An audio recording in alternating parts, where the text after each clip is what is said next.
अच्छा यार, वो जो दूसरी वीडियो थी वो थोड़ी सी बंद हो गई थी, कोई प्रॉब्लम आ गई थी मोबाइल में। ठीक है, तो वहीं से कंटिन्यू करते हैं दूसरी वीडियो को। शेयर फोर्स मैंने तुम्हें समझा दी थी, ये बुक के ज़रिए। ये प्लेन लिया था मैंने, ये पूरा ये प्लेन लिया था, इसको रेक्टेंगुलर प्लेन माना था।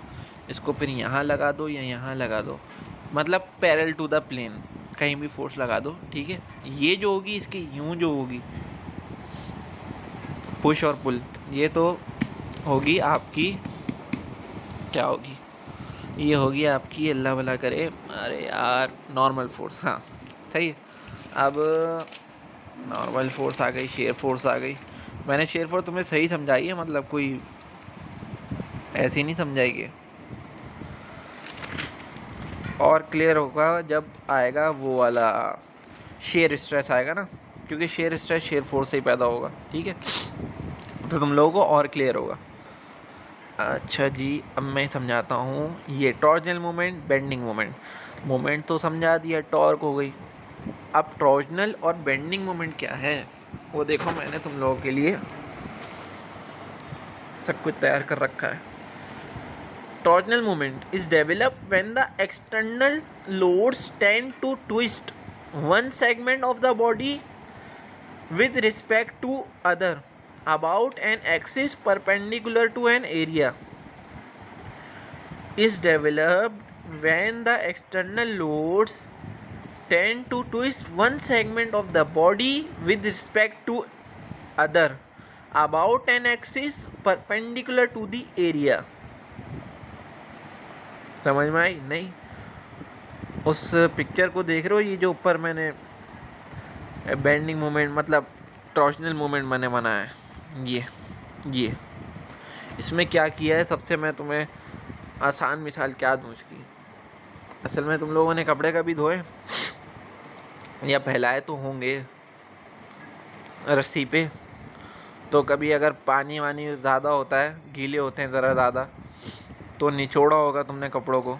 ठीक है, जब उसको जैसे एक मैंने पकड़ लिया, एक एंड से पकड़ लिया, अब दूसरे एंड से आप लोग जब निचोड़ते हो उसको, तो क्या क्रिएट होता है, वो टॉर्जनल मोमेंट क्रिएट होता है। तो उसमें वही बात तो लिखी हुई है, क्या बात लिखी हुई है, is developed when the external loads tend to twist one segment of the body with respect to another. Tend to twist. External loads tend to twist one segment of the body with respect to another about an axis perpendicular to the area.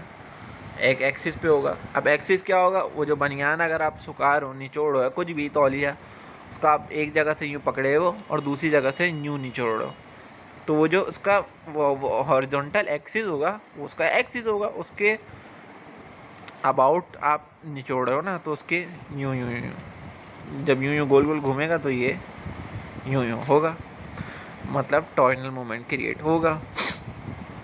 अच्छा जी, perpendicular to the area, perpendicular to the, ये जो ये area है ना, इसके perpendicular होगा। ठीक है, अच्छा, अब बेंडिंग मोमेंट क्या होता है भाई?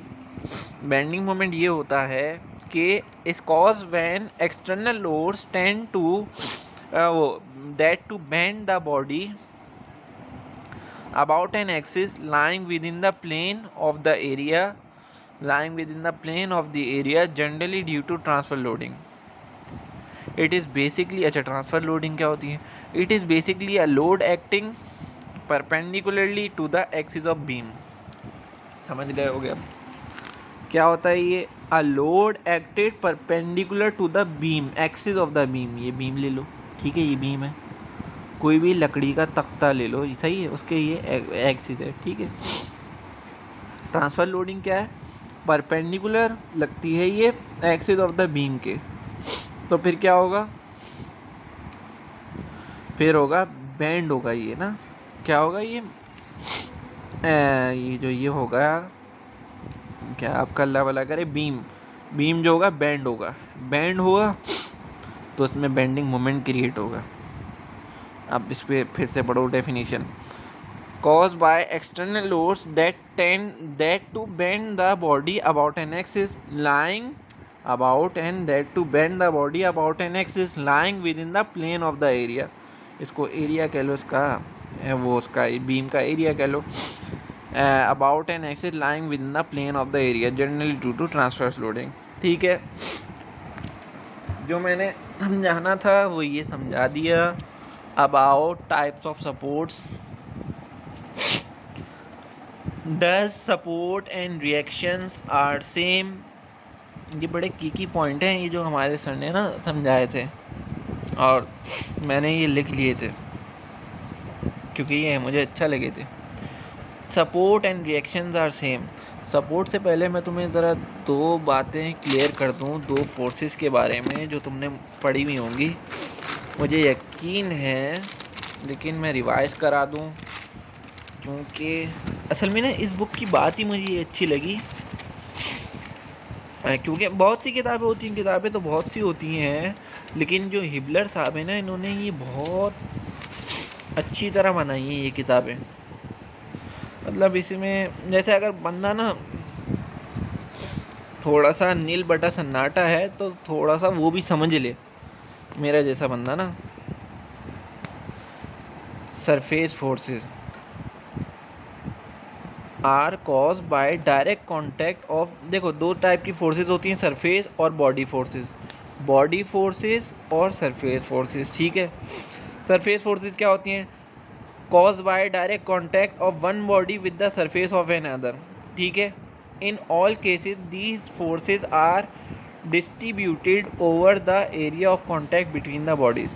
सरफेस बॉडीज वो होती हैं मेरे दोस्त के ना, जो direct contact of one body with the surface of an other body से मतलब पैदा हों, कॉज्ड मतलब ऐसे लगें, तो ये कहलाएंगी सरफेस फोर्सेस। और बॉडी फोर्सेस क्या होती हैं? बॉडी फोर्सेस होती हैं develop when one body exerts force on an other without direct physical contact between the bodies, ठीक है। जब भी डायरेक्ट कांटेक्ट होगा बॉडीज़ का आपस में, फिर एक बॉडी दूसरी बॉडी पे फोर्स लगा रही होगी, तो वो कहलाएगी सरफेस, सही है।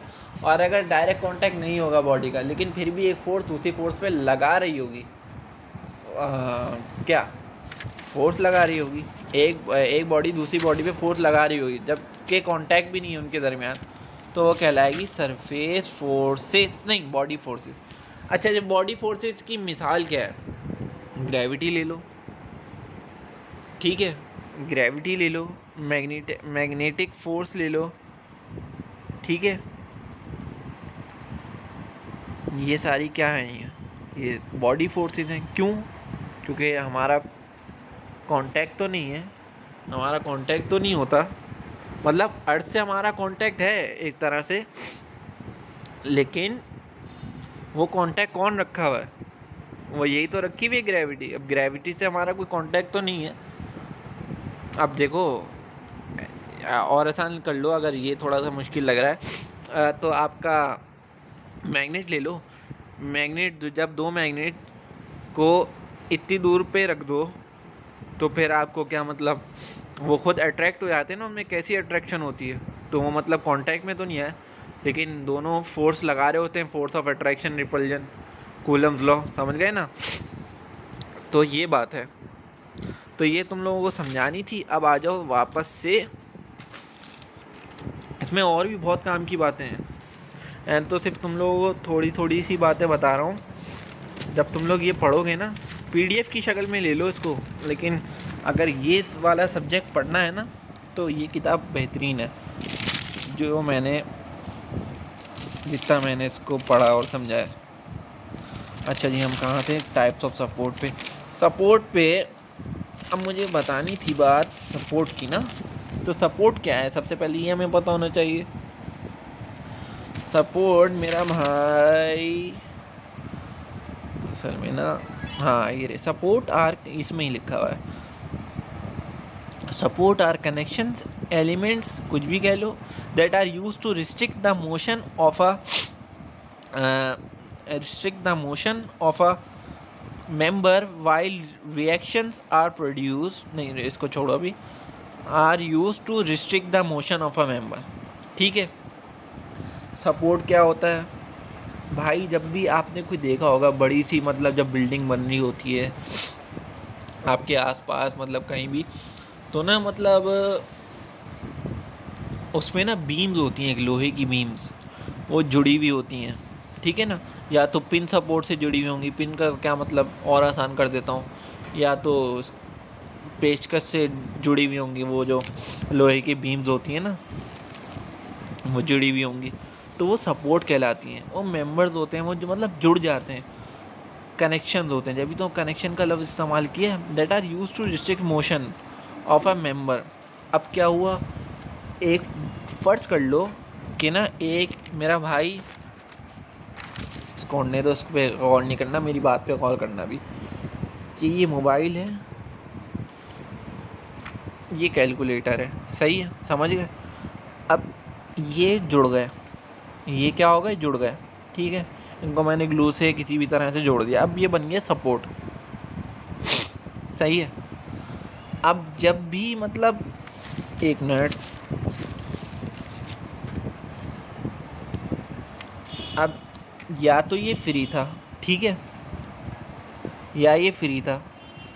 अब इसको यूं भी इसको रोटेट कर लो, ये वर्टिकल भी मूव कर सकता है। लेकिन जब ये जुड़ गया ना मेरा भाई, जब ये जुड़ गया, ये इसके साथ ग्लू में जुड़ गया, अब ये यूं नहीं मूव नहीं कर सकता यूं इस तरह, अब ये यूं घूम नहीं सकता यूं, जब तक ये घूमेगा तब भी नहीं, ये नहीं घूमेगा। अब ये एक पूरा सपोर्ट बन गया है। ये मोशन को ना, इसके वर्टिकल और हॉरिजॉन्टल को, और वो वर्टिकल और क्या कहलाता है, वो रोटेशनल को, और वो हॉरिजॉन्टल मोशन को, ट्रांसलेशन मोशन को और आसान कर लो, और रोटेशन को अभी इसके रोकेगा। तो वही लिखा हुआ है, सपोर्ट आर कनेक्शंस दैट, वो क्या करते हैं, सपोर्ट आर कनेक्शन होते हैं दैट मोशन को क्या करते हैं, रोकते हैं, ठीक है। तो मैंने जो ये समझाना था फिजिकल एग्जांपल से, वो मैंने तुमको समझा दिया। कहाँ चला गया, ये रहा। Support are connections that are used to restrict motion of a member, ठीक है। आ जाओ, हाँ जी, कहाँ गया, वाइल रिएक्शंस। अच्छा जी, अब सवाल क्या है, does support and reactions are same, no. अब इसकी वजह है क्या है, सपोर्ट को तो मैंने तुम्हें समझा दिया।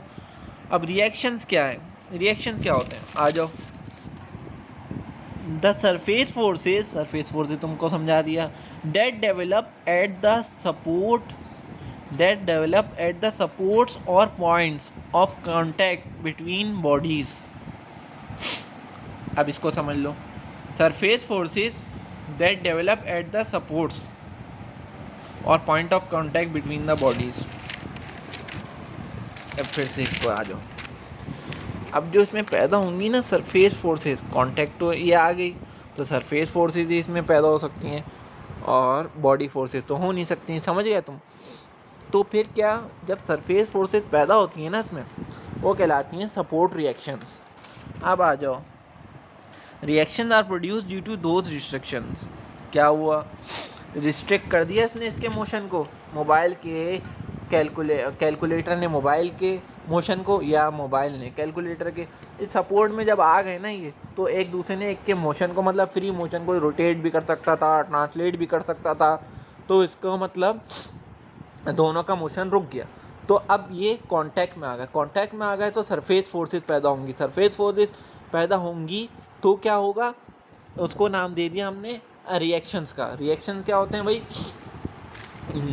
वो होते हैं कि अब ये कैलकुलेटर ना इसमें अपना रिएक्शन मारेगा मोबाइल में, मोबाइल इसमें अपना रिएक्शन मारेगा, ठीक है, क्योंकि इसको अपना मोशन चाहिए, इसको अपनी फ्री स्टेट चाहिए, उसको अपनी फ्री स्टेट चाहिए, जो रिस्ट्रिक्ट हो चुके हैं किसकी वजह से, इन दोनों में जब बॉन्ड या सपोर्ट क्रिएट हो गया, वही कहलाता है रिएक्शन, ठीक है।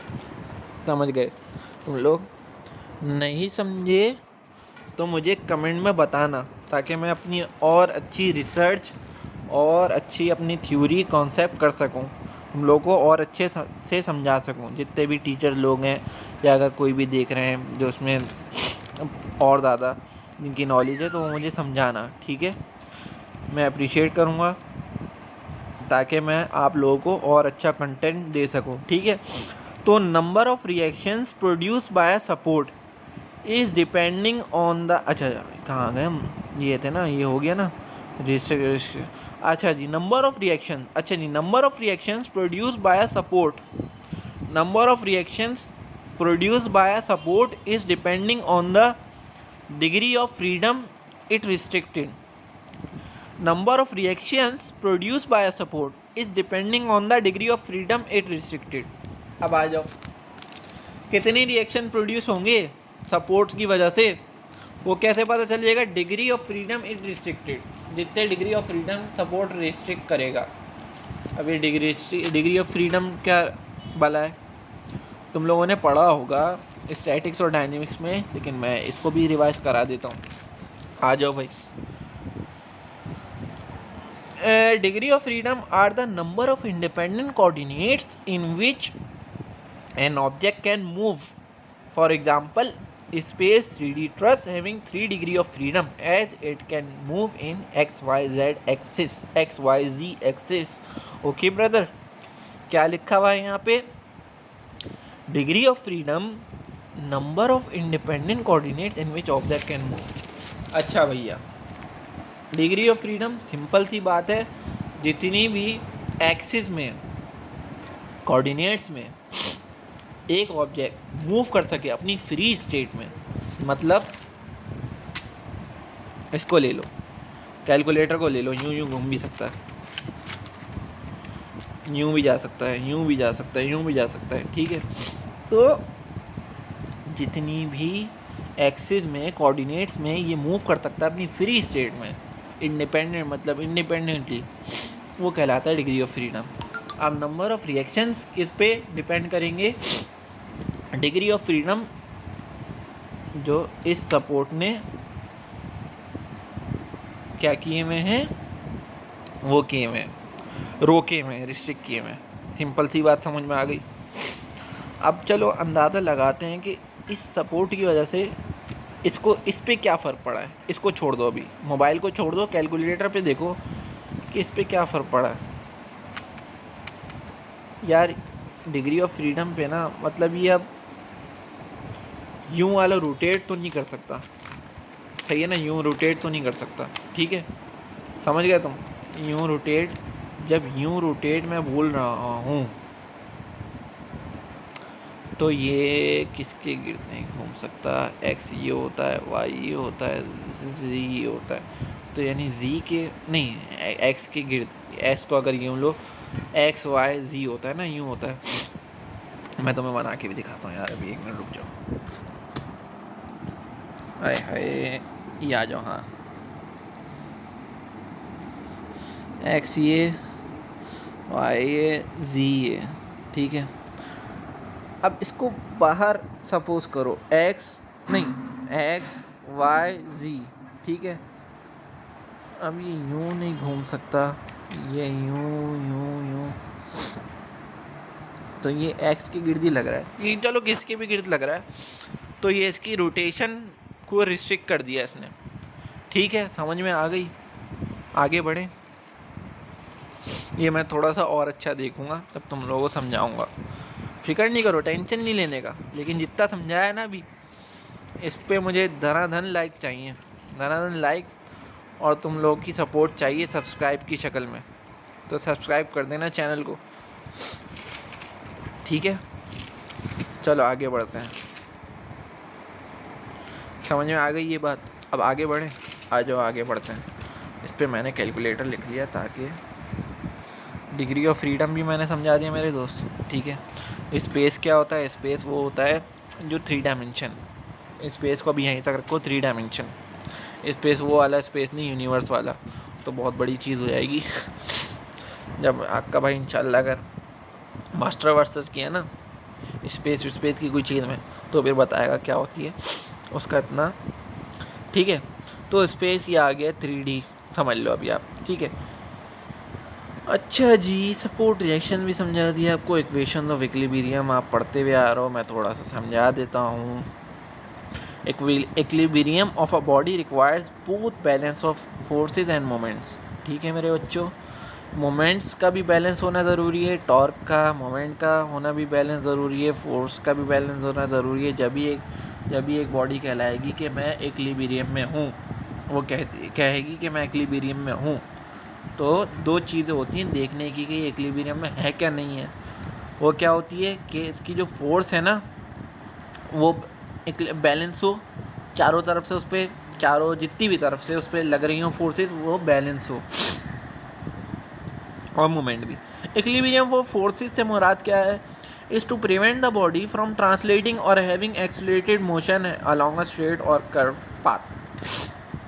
ठीक है, अब इस पर, ठीक है, यहाँ से भी लग रही है, यहाँ से भी लग रही है, यहाँ से भी लग रही है, यहाँ से भी लग रही है। जब तक ये यहाँ से लगेगी ना, यहाँ से लगेगी, यहाँ से लगेगी, यहाँ से लगेगी, यहाँ से भी कर लो, जब तक अगर इनमें से कोई एक भी फोर्स हटा दो ना, अगर जैसे मैंने सारी लग रही है, बस इसकी ये वाली हटा दी, ये लग रही है, तो ये यूँ मूव करने लगेगी, इक्विलिब्रियम में निकल आएगी ये। तो फोर्सेस का बैलेंस ये हो गया। और balance of momentum is to prevent body from rotating, that is summation of m is equal to 0। ठीक है, बैलेंस ऑफ मोमेंट भी ज़रूरी है, सही है। ये भी तुम लोगों को मैंने बता दिया जब कैलकुलेटर यूँ यूँ यूँ यूँ घूम रहा था। तो इसको भी रोकने के लिए जब यहाँ से फोर्स क्लॉकवाइज घूमेगी तो एंटी क्लॉकवाइज भी लगानी पड़ेगी ताकि ये रुके। फॉर 3D सिस्टम, अच्छा ये बात तुम लोगों ने स्टैटिक्स में पढ़ी होगी, मैं तुम लोगों के लिए और दिख रहा हूँ। फॉर 3D सिस्टम 6 इक्वेशंस होती हैं, ठीक है, 6 इक्वेशन होती हैं इक्विलिब्रियम की। Summation of F of X axis is equal to 0। X axis पे जो फोर्सेज लगेंगी उनको बैलेंस होना पड़ेगा, वाई पे हो रही हैं उनको भी 0 होना पड़ेगा, मतलब बैलेंस होना पड़ेगा, और समीशन ऑफ जेड एक्सिस पे जो फोर्सेज लग रही हैं उसको भी 0 होना पड़ेगा। इस तरह मूवमेंट है एक्स वाई जेड एक्सिस पे, वो भी बैलेंस होगा। 2D सिस्टम के लिए ओनली 3 इक्वेशन ऑफ इक्विलिब्रियम होती हैं। कौन कौन सी? एक्स एक्सिस और वाई एक्सिस पे जो फोर्सेज लग रही होंगी उनका सम 0 होना चाहिए, और जो किसी भी एक पॉइंट पे मोमेंट लग रहा होगा उसको भी 0 होना पड़ेगा स्पेसिफिक पॉइंट पे। अच्छा, अब मैंने सॉलिड मैकेनिक्स का ये एक निकाला है तावीज़, इसे कह सकते हो तुम लोग। जब भी तुम लोगों के जहन में है ना, या कोई भी तुमसे पूछ ले सॉलिड मैकेनिक्स क्या होता है, तो उसको तुम लोग के जहन में ना एक तावीज़ चलना चाहिए। वो तावीज़ क्या हो? ये हो, सॉलिड मैकेनिक्स से मालूम से क्या दिमाग में आता है? मीन्स, मैंने मीन्स लिखा है, यानी तुम लोगों के क्या दिमाग में आना चाहिए? Deformable body mechanics. Deformable body mechanics से क्या आना चाहिए? We want to calculate deformation, ठीक है। इससे to calculate deformation means to calculate distortion, एक ही बात है। इससे मतलब क्या है हमें? when we have internal forces generated inside the material or part, ठीक है, when we have internal forces generated inside the material or part, ठीक है। in mechanics we study forces and their effects, ठीक है, ये मैंने तुम लोगों को बता दिया है, और बाकी इसमें कोई ख़ास बात नहीं है। बाकी चलो आगे चलते हैं अब। अच्छा जी, अब आ गया हमारा स्ट्रेस। अब मैंने जो समझाया वो थोड़ी सी पुरानी स्टैटिक्स के बारे में थोड़ी सी मैंने तुम्हें इन्फॉर्मेशन दे दी। स्टैटिक्स की मतलब जो पुरानी नॉलेज थी वो भी इसमें काम आती है ना, तो मैंने तुम्हें जो बातें बताई वो बता दी, जो मुझे पता थी वो मैंने बता दी, और जो तुम्हारे काम आती हैं वो भी बता दी। ठीक है बच्चों, अब आ जाओ स्ट्रेस पे, जो हमारा मेन चैप्टर का नाम है। स्ट्रेस क्या होता है? फोर्स पर यूनिट एरिया, ये हमें सबको पता है। यूनिट क्या होता है? एसआई में, एमकेएस में न्यूटन पर मीटर स्क्वायर, पैस्कल भी होता है। एफपीएस में क्या होता है? पाउंड पर इंच स्क्वायर। केएसआई भी होता है किलो पाउंड पर इंच स्क्वायर। 1 किलो पाउंड बराबर होता है 1000 पाउंड के, ठीक है। अब अभी ना मैं तुम्हें सारी जो है वो करा रहा हूँ थ्योरी इस चैप्टर के रिलेटेड, फिर मैं तुम लोगों को कराऊंगा न्यूमेरिकल्स, ठीक है। तो इसलिए मेरा थ्योरी पे ज़्यादा जोर है, ठीक है। तुम लोग ये नहीं समझना कि न्यूमेरिकल बिल्कुल गुल करिए, ये नहीं, न्यूमेरिकल समझाऊंगा लेकिन अभी सारी थ्योरी समझा रहा हूँ। स्ट्रेस, अब आ जाओ थ्योरी के क्वेश्चंस पे। Stress is a reaction offered by material, ये ट्रू है या फॉल्स है? अच्छा, इसमें तुम लोग मतलब भड्डा भी कर सकते हो मुझसे, सही है। और हाँ, मेरा भी थोड़ा सा इसमें ये है कि यार स्ट्रेस रिएक्शन है क्या नहीं है, लेकिन ये मेरे टीचर ने मुझे समझाया था, तो तुम लोग भी समझ लो। अगर तुम लोगों को समझ में आ जाएगा, मतलब ये नहीं है कि नहीं आएगा, लेकिन ना फिर तुम लोगों के दिमाग में एक तूफ़ान उठेगा, वो मैं बाद में बताऊंगा कौन सा तूफ़ान उठेगा, लेकिन ना पहले ये समझ लो।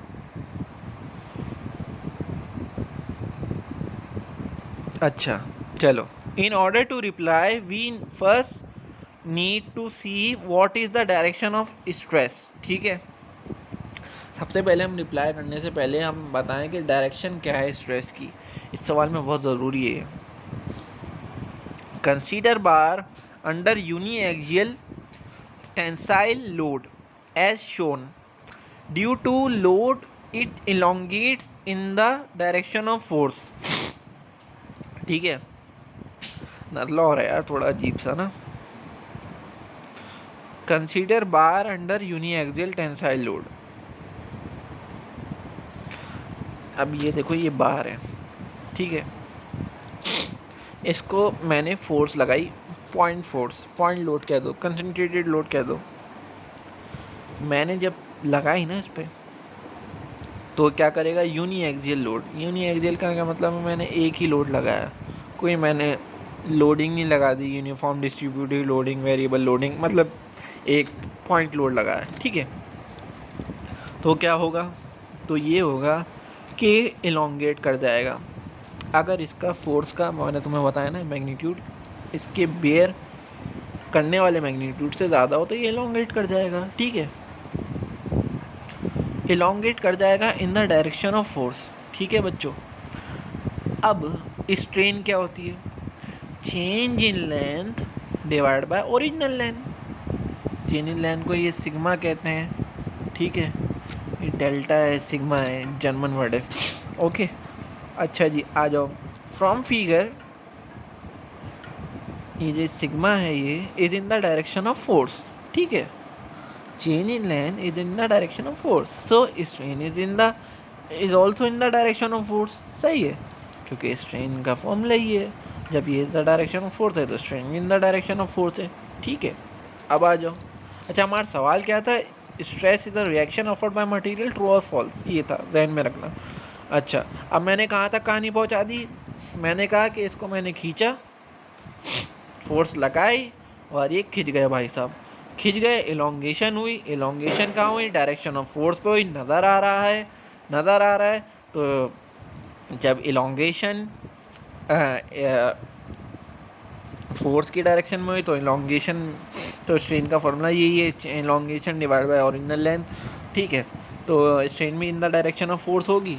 तो आ जाओ बेटा यहाँ, हुक्स लॉ से मैंने ये पढ़ा है, हम लोगों ने सब नहीं पढ़ा होगा 11 12 क्लास में, 9 क्लास में, 10 क्लास में, कि स्ट्रेस जो होता है डायरेक्टली प्रोपोर्शनल होता है स्ट्रेन के, ठीक है। जब स्ट्रेस डायरेक्टली प्रोपोर्शनल होता है स्ट्रेन के, so stress is always in the direction of force. आगे क्यों, क्योंकि जब स्ट्रेन डायरेक्शन ऑफ फोर्स के, तो स्ट्रेस तो डायरेक्टली प्रोपोर्शनल है स्ट्रेन के, सो स्ट्रेस भी डायरेक्शन ऑफ फोर्स के बराबर हुआ। तो इससे मुझे ये पता चला कि stress is in the direction of force, so it can not be a reaction, समझ गए। तो उसने यही मुझसे पूछा था कि स्ट्रेस और वो रिएक्शन की डायरेक्शन क्या मटेरियल जो ऑफर करता है वो रिएक्शन होता है, नहीं होता।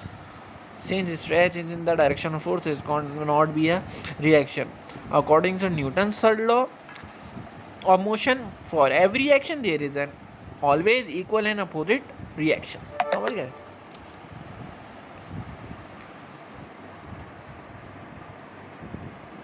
तो ये हो गया। अब देखो, मैं तुम्हें एक और ये समझा रहा हूँ, फिर असल में हो रहा है नमाज का टाइम, तो फिर मैं बाद में कंटिन्यू करूँगा। बस आजकल में नहीं, इसको चैप्टर को मैं इंशाल्लाह निमेट दूँगा थ्योरी को, ठीक है। तो फिर दूसरे चैप्टर पे चलेंगे, या तुम लोग बता देना मुझे कि थ्योरी कराओ या पहले मतलब थ्योरी और न्यूमेरिकल साथ साथ लेके चलो। खैर मेरा ये है कि पहले थ्योरी लेके चलो, ठीक है। स्ट्रेस इज सेम, क्वेश्चन है stress in same in steel and rubber bars. ये बात सही है क्या? नहीं है, नहीं सही। क्यों? It is obvious we need more load in steel as compare to rubber to have unit elongation. It simply shows rubber offer less resistance while greater by steel. That is, steel is a stronger material having high strength. It is obvious we need more load in steel as compared to rubber to have unit elongation. We need more load in steel as compared to elongation. As compare to rubber in to have unit elongation. क्यों भाई, क्यों ज़्यादा चाहिए होता है? क्यों भाई, उसमें स्ट्रेंथ ज़्यादा है स्टील में, तो उनका स्ट्रेस सेम नहीं होगा। क्यों नहीं होगा भाई? It simply shows rubber offer less resistance while greater by steel.